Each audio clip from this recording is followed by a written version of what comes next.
We do not know what we want. We do some things without any purpose. My God, when you build the country, you have to build the economy, you have to build the system to safeguard that economy. That is how to provide them with their livelihood and how to keep them safe from other countries.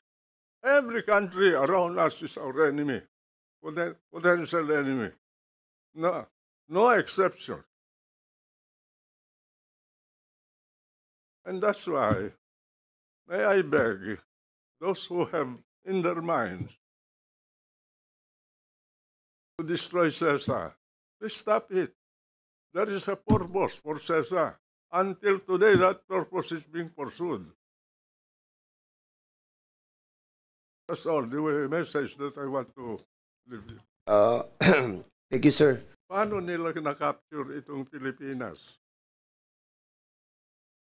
Dinakade nilang Manila Bay. Sino yung admiral ng Espanya, hindi makagalaw. Diwi. Kung magkagerra at i-blockade ang magmula sa Palawan hanggang sa pasukin ang Pilipinas, anong puerto ang open para umandar ang ekonomiya ng Pilipinas? CESA po. Wala. CESA. Maybe if you can develop something in the Bicol region to access the Pacific. CESA is the most strategic port for this country. That area from Pagudpod all the way to Kasiguran in Isabela, that portion is an area that can support 50 million Filipinos economically. That's how important that is. And there is no one that can attack it. And that is why we have to develop that as a place to repair our government and our people, some of them, in case of war.